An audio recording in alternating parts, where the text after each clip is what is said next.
ផ្លែខ្លាំងមែនទែនបងកម្មវិធីនឹងតំណងមានអារម្មណ៍ថាមានភាពកក់ក្ដៅចង់បង្កើតអ្វីមួយដែលផ្លាស់ប្ដូរហើយនឹងជួយដល់សង្គម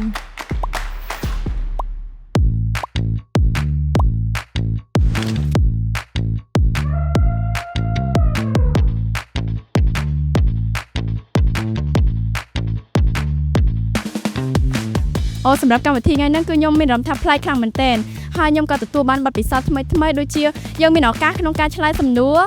ក្នុងវគ្គឆ្លើយសំណួរហ្នឹងគឺយើងផ្ដល់ឲ្យយើងនៅឱកាសហើយយើងអាចស្ទាបស្ទង់ពីសមត្ថភាពរបស់យើងចាប់ផ្ដើមមានការជឿជាក់លើសមត្ថភាពខ្លួនឯងណាពេលនោះយើងនឹងចាប់ផ្ដើមឃើញមានអីម្យ៉ាងក៏ផ្លាស់ប្ដូរទី1គឺទំនុកចិត្តទី2គឺមោទនភាពទី3គឺចេញជាសកម្មភាព3 4 5 6 7ទៅ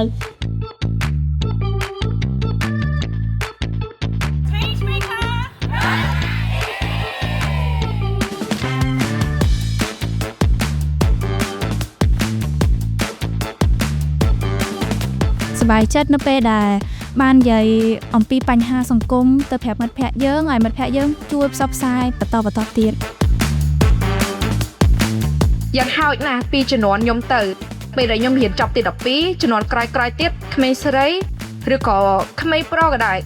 ឲ្យគាត់ចាប់ផ្ដើមឃើញថាការអប់រំនឹងវាមានសារៈសំខាន់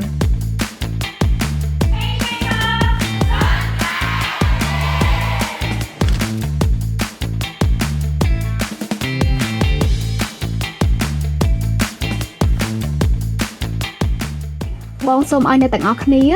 មានភាពរឹងមាំមានភាពធន់ហើយនិងសេចក្តីក្លាហានគ្រប់គ្រាន់នៅក្នុងការស្វែងរកខ្លួនឯងនៅក្នុងដំណើរជីវិតមួយនេះ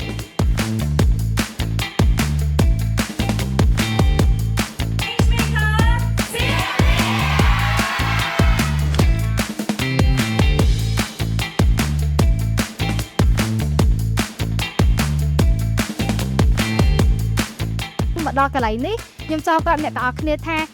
វាអត់អីទេបើសិនជាយើងជាលើកទី1របស់យើងដាក់ចិត្តដាក់កាយហើយក៏ប៉ុន្តែយើងអត់ទទួលបានលទ្ធផលដែលយើងរំពឹងទុក